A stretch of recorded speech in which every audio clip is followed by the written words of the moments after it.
आप इनका भला कहो, भले की कहते हो, और ये आपको पत्थर मार रहे हैं, आपको कढ़ाई में फूंक रहे हैं, आपके साथ कितना बदसलूक कर रहे हैं, और फिर क्यों ना चलते अपने उस लोक में? चलो उस अपने लोक में, सतलोक में, जहां पर ये कष्ट क्लेश नहीं है।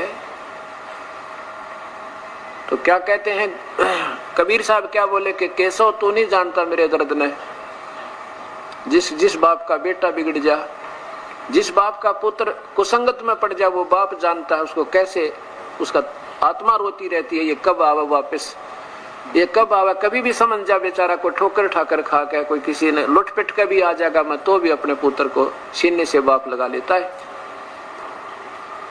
केसो तो नहीं जानता मेरे दर्द को, ये मेरे प्यारे बच्चे, मेरी आत्मा सारी की सारी, शेख तकी भी मेरी आत्मा है, लेकिन इस काल ने इसमें दुर्भावना बर्बादी, गलत ज्ञान की और प्रभुता दे दी सुख की।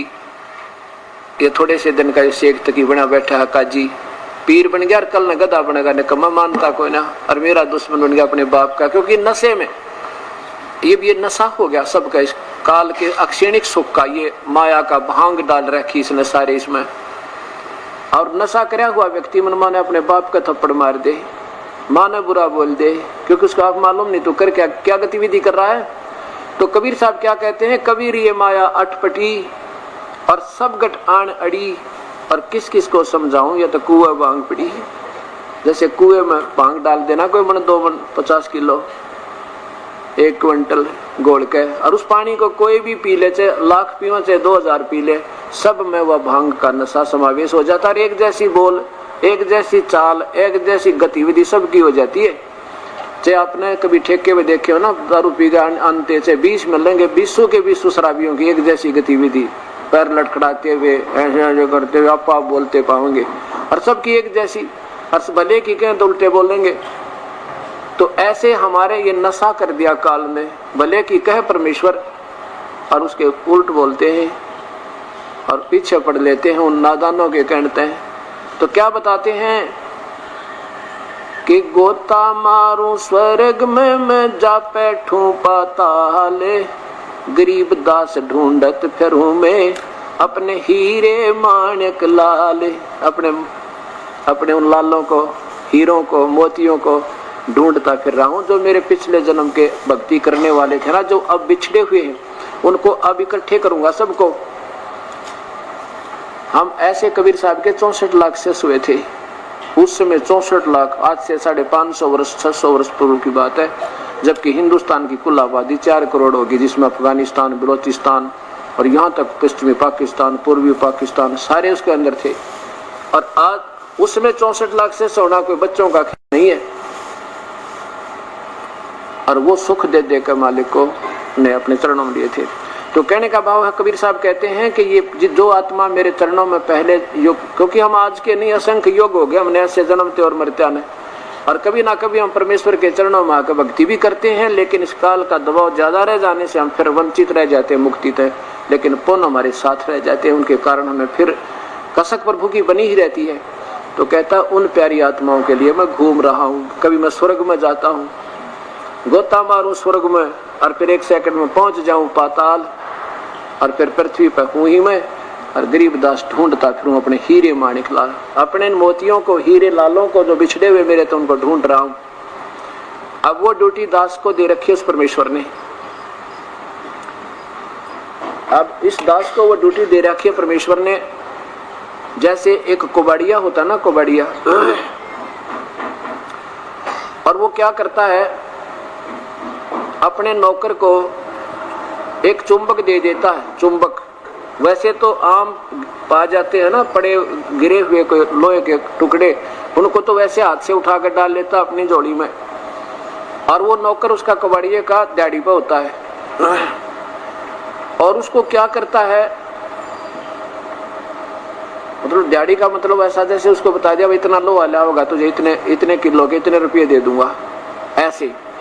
तो वो क्या करता है, एक चुंबक दे देता उस नौकर को, और धागा बांध कर वो वहां पहुंचते हैं जहां ये इनकी दुकान होती है मिस्त्रियों की।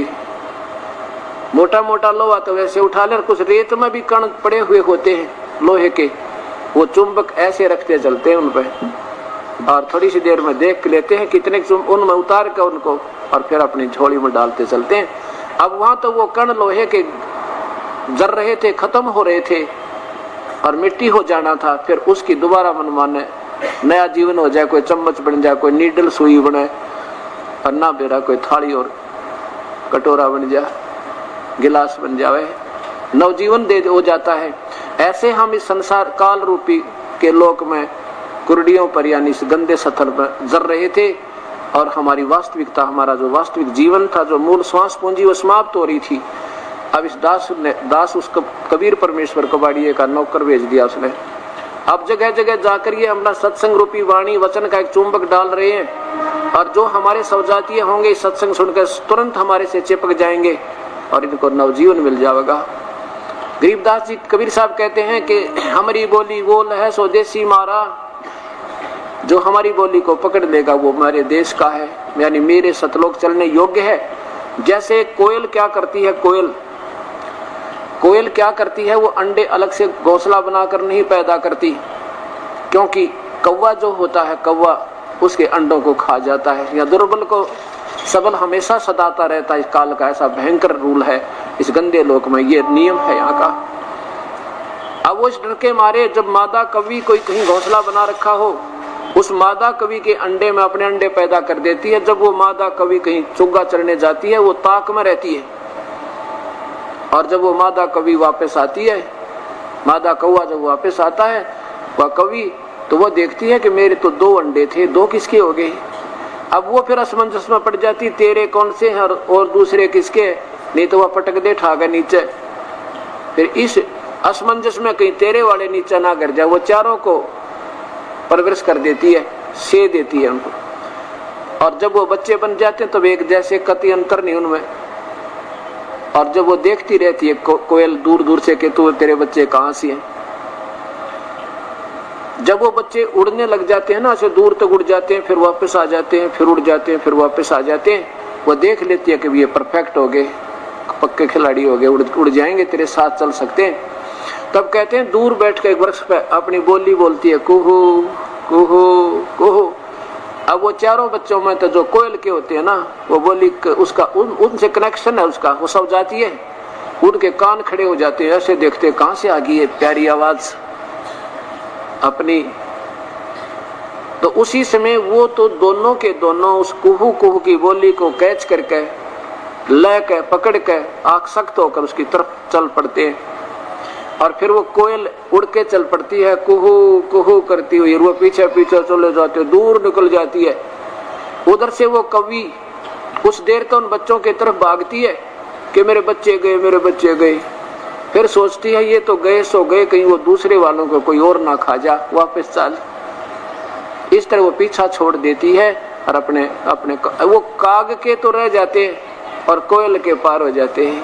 तो यहाँ बताते हैं कि हमारी बोली जोल है स्वदेशी हमारा, जो इस सत्संग को, इस सत्संग को जो सुन लेगा, जिसकी पकड़ गया इन बातों को, इस दास की 2-2, 3-3 घंटे जो परमात्मा की रजा से आपके लिए बोल रहा है, और जिसके समझ में आ गई कि वास्तव में कहानी तो सत्य है, तो वो हमारे हैं।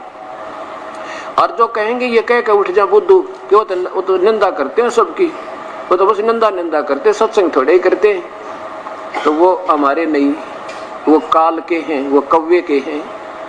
तो इसलिए परमात्मा कहते हैं कि वो केशव, अब ये जो प्रवचन किए जा रहे हैं ना, वो परमात्मा और दोनों रूप डबल रोल बोल रहा है मालिक का, कि अब ये जो हमारी बोली बोल है स्वदेशी मारा, क्या बताते हैं, हम पूर्व ठेठ के और उत्तर देश उतरंत, गरीबदास जीव दक्षिण के नौनी संग चलंत। हम तो उस परम पिता के वहां से आते हैं, हमारा तो व्यवहार विचार इनसे मिलता नहीं, अपने ढंग से रहते हैं। और ये लोग हो गए दक्षिण के, मांस मिट्टी खाना दक्षिण में है, ऊट पटांग करना, कहते ये लोग विकारी गणे हो गए।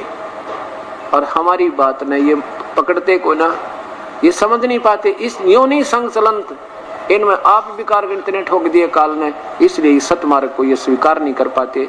कोई तो सत्संग सुनकर तो आते हैं, फार्म ले लूं, नाम लूंगा, और फार्म देख कर नियम नो के फिर देखेंगे।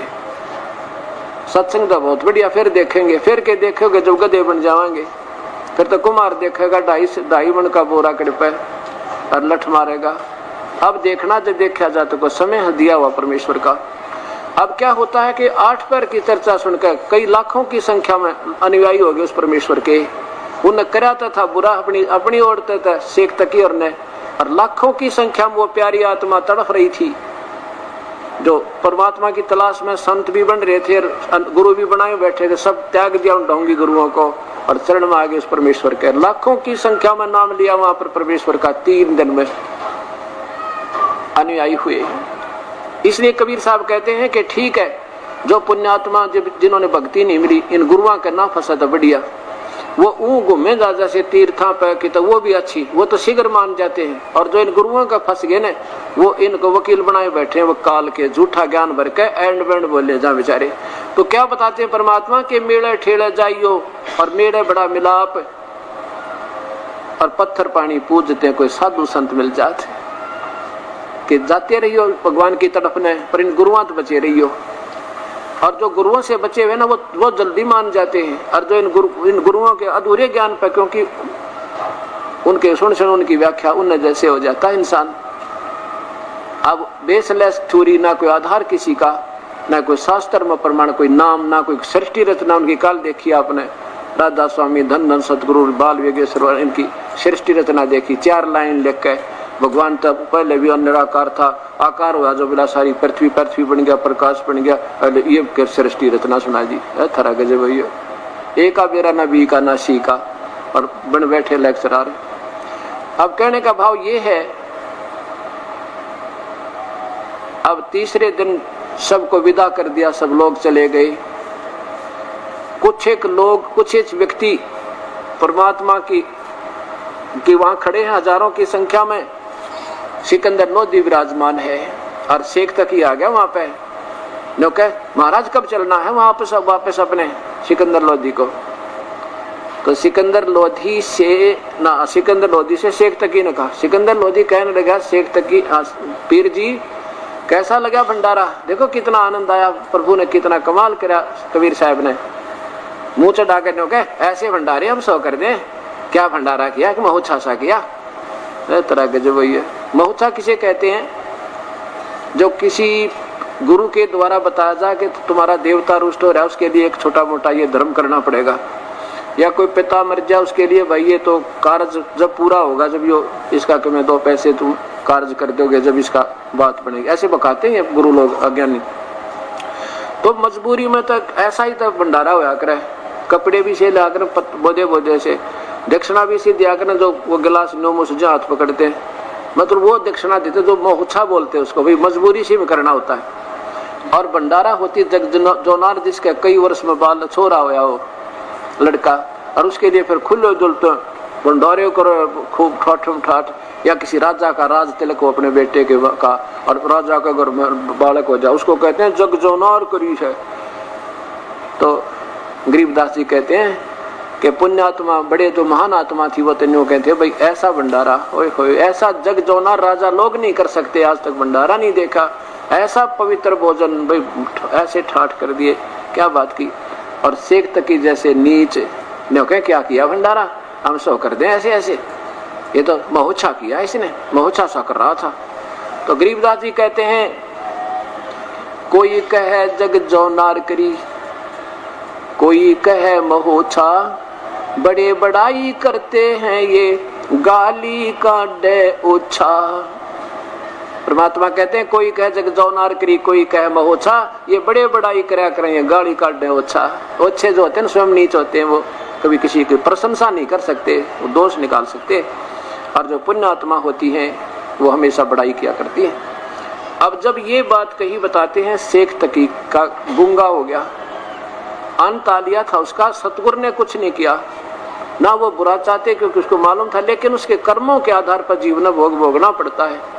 कहते हैं गूंगा हो गया, कति जुबान बंद होगी उसकी। और फिर क्या होता है,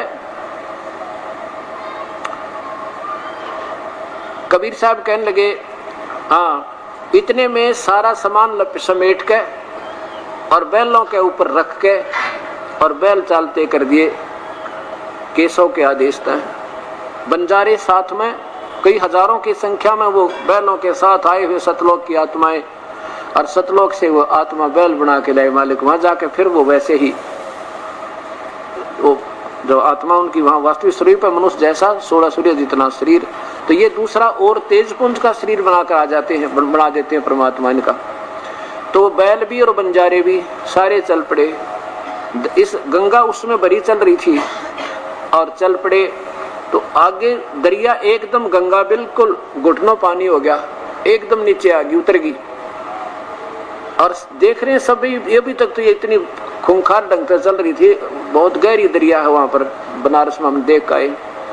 और उसमें से जब सब निकल गए ना, वो बंजारे और बैल पार हो गए, इतने वेग से फिर फुल स्विम होगी, फुल भर गई। अब देखने, क्योंकि साथ में भंडारा हो रहा था, पानी पुनी का प्रबंध गंगा से चल रहा था, नहाने धोने का वही हो रहा था, तो सब देख रहे भाई एक ईब तो गंगा बिल्कुल नीचे गई थी, एकदम सब ऊपर आ गई, फुलम फुल होगी, और फुलों को न हो रही। तो फिर शेख तकी और सिकंदर लोधी और सबकी दृष्टि गिरी एकदम, क्या हो गया कि भर के आ गई, कहां भर के आ गई, भर गई पूरी। और वो कहां गए बंजारे और बैल, देखे वहां परली साइड में कोई भी कौन दिखाई दे। और नहीं तो 18 लाख 9 लाख बैलों की लाइन ला के देखो, मेरे ख्याल में 6 घंटे तक देखते रहना, खड़े होकर वहां तक दिखाई देंगे, इतनी लंबी हो जाती है। एक सेकंड के बाद कोई दिखाई नहीं दिया। जब सिकंदर लोधी ने कबीर साहब से पूछा, जब केशव खड़ा, कबीर साहब खड़े, सिकंदर लोधी खड़ा, अन्य व्यक्ति खड़े और प्रस्थान की तैयारी थी, तब क्या कहा सिकंदर लोधी ने पूछा, प्रभु ये कहाँ गए वो बंजारे और बैल? कबीर साहब ने कहा जहां से आए थे वहां गए भाई, ये यहाँ के नहीं थे, ये सतलोक से आए थे, और ये इस कंगाल लोक का, इस काल के लोक का आर नहीं था। ये आप भिखारी मेरे सामने गीता जी के 15वें अध्याय के 4थे श्लोक में कहता है कि उस परमात्मा की मैं भी उसी की शरण में हूं, और 18वें अध्याय के 64वें श्लोक में कहते हैं कि मेरा पूज्य देव भी वही है। 15वें अध्याय के 16वें श्लोक में लिखा है कि उत्तम पुरुषत्व अन्य, वो परमात्मा तो कोई और है जो तीनों लोकों में प्रवेश करके सबका धारण पोषण करता है, वो अविनाशी परमेश्वर है। जब कबीर साहब और गोरखनाथ की गोष्ठी हुई थी, जब परमात्मा ने अपना उसका वास्तविकता दिखाई थी, जब कहा था, कबीर साहब ने कहा था, तेरा ज्योत स्वरूपी अलख निरंजन वो भी जपता ध्यान धरता ध्यान हमारा, तेरा ये ज्योत निरंजन निराकार भगवान जिसे तुम निरंकार कहते हो, जो ब्रह्म कहते हो, कहते ये मेरे सामने भिखारी मेरा आगे हाथ जोड़े खड़ा मेरी पूजा करता है। और खुद 18वें अध्याय के 64वें श्लोक में ये गीता बोलने वाला भगवान ब्रह्म कहता है कि मेरा पूज्य देव भी वही परमेश्वर है। ये तेरे लिए बताता हूँ अर्जुन, ये गुप्त से गुप्त भेद बता रहा हूँ तेरे को, मैं भी उसी की पूजा करता हूँ, ये कबीर परमेश्वर है। बोलो सतगुरुदेव की। तो यहाँ क्या समझाना चाहते हैं परमात्मा के, साईं इतना दीजिए जिसमें कुटुंब समावे, हम भी भूखे ना रहे, अतिथि न भूखा जावे। परमात्मा में एक उदाहरण देते हैं कि मेरा विश्वास रखिए तुम, और लगे रहना मेरे सिद्धांत में रहना, डगमग मत होना चाहिए, बिल्कुल आपत्ति शर्पा का गिरजाप के, और डगमग मत हो जाना, फिर देखना मेरा खेल कैसे मदद करूंगा तुम्हारी। अब देखो परमात्मा के क्या करते थे, 5 रुपए का 7 रुपए का कपड़ा एक हफ्ते में तैयार होता, तो 2 रुपए की सामग्री भोजन की घर में चाहिए थी एक हफ्ते के आगे के लिए, तो 2 रुपए रख लेते थे सामान लाके, और 5 का भंडारा रोज कर दिया करते थे, या 2-4 दिन में इकट्ठा कर देते थे, 2-3 हफ्ते में। और फिर भी उस ईश्वर पर आसरा रख के कहते ऐसा रहना मेरे ऊपर। और फिर देखना कितने अतिथि आए थे परमात्मा के, 18 लाख अर्णों के, वो भी छिका दिए और हम भी छके। कहते ऐसे रहना मेरे ऊपर विश्वास करके, फिर देखना। परमात्मा कहते हैं कल पे कारण कौन है, कर सेवा निष्काम, और मन इच्छा फल देऊंगा जो पड़े धनी ते काम। वहां धनी का काम था, जीव के बस का नीचे, राजा भी दोस्तों वो भी हाथ खड़े कर जाता इतनी संख्या ने देख के। वहां धनी का काम है, जैसे तुम लग रहे हो भगवान के चरणों में, रोजाना आप मनु भी ऐसे नहीं हुआ, वो और चाहिए था। कहते तुम लगे रहो, जो चाहिए था या ना चाहिए था उसको खूब पता है। और जब आपके ऊपर कोई आपत्ति आओगी, जब परमात्मा का प्रोटेक्शन का समय आएगा, देखना 2 पास खड़ा पाऊंगा तुम्हारे, 1 सेकंड भी ना लाऊं। हम घर बैठे, बच्चे स्कूल जा रहे, रास्ते में कोई एक्सीडेंट हो जाए, वहां धनी का काम है उसकी रक्षा करना, फिर देखना। कहते वहां देखना फिर कैसे धनी पड़े, धनी तय काम, उस मालिक का काम वहां था तेरे बच्चे की प्रोटेक्शन करे। मन माने आपके इतने कर्म है हमारे, और वो हानि होनी वो बच्चे की जान जानी थी, और आपके छोटे मोटे ठूठा इन मटालन लग रहा, और आप फिर भी ढीले उठ छोड़ दोगे ना, न्यू कहोगे भाई क्या लाभ हो रहा, नाम ले रखा है। अब डॉक्टर के पास मरीज जाने के बाद बेशक वो कुछ भी सोच रहा है कि डॉक्टर इलाज ठीक नहीं कर रहा, मेरा ऐसा दर्द हो रहा है, वो पहले वो ट्रीटमेंट करेगा पहले कि जिससे उसकी जान ना चली जा। बाकी छोटी मोटी पीड़ा तो बाद में ठीक करेगा कि इसको होने दे, वो इलाज पहले करेगा जिससे जान ना चली जा। ग्लूकोज चढ़ाओगा, खून चढ़ा देगा उसके, और दर्द के एक आधा इंजेक्शन ला देगा ना, फिर भी होता फिर भी कोई बात नहीं। तो इसलिए परमात्मा आपको वो प्रोटेक्शन पहले देगा जिससे आपका बहुत भयंकर नुकसान होना था। और फिर हमारा तो ऊंट जैसा स्वभाव हो गया कलयुग में। ऊंट के ऊपर जब भार धरे ना, जब तो रोए रोए क्योंकि भाई वजन डाला उस पर करे, और उतारे जब भी उसने ये नहीं मालूम ये तेरा भला हो रहा है बुरा। अब वजन डाला जा रहा तो चलो स्वाभाविक वो रोना ही ठीक, उसका उतारे जब भी रोया करे वो, क्योंकि उसको आप ही नहीं मालूम तेरा भला हो रहा है बुरा हो रहा है। तो अब हम ऐसे डर चुके हैं इस काल के दबाव में, इतने भयंकर हो गए, इतना हमारे अंदर दुष्प्रभाव बन गया इसके दुखों का। जैसे कुत्ते का लठ मार देना, लठ, और फिर वो बेचारा कहीं बैठा हो ना, उसका कोई वैसे भी कहीं से ऐसे कर दे दूर, तो जब उठ नहीं सकता वो वहीं ऐसे करने लग जाता है, उसका लगा भी नहीं और निकट भी नहीं, पर भय गणा हो गया। ऐसे आज आपके साथ इस काल ने इतने पीड़ित कर रखे हम कि सतगुरु की संरक्षण माने के बाद भी छोटे मोटे वैसे ना भी हो ना, फिर भी शंका से भी डरे जाएंगे हम, एक दिन हो जाए परमात्मा के बच्चा बाहर गया था नहीं हो जा, तो हम इतने डरा रखे इसने, पर होगा नहीं, ये चिंता मत करना। ये समर्थ पर परमात्मा पूर्ण ब्रह्म सारी सृष्टि के रचना कुल मालिक है। ये कबीर साहब जो काशी में आए थे। बोलो सतगुरुदेव की जय, सतगुरुदेव की जय। बंदी छोड़ कबीर साहेब की, बंदी छोड़ गरीबदास जी महाराज की जय। स्वामी रामदेवानंद जी गुरु महाराज की जय।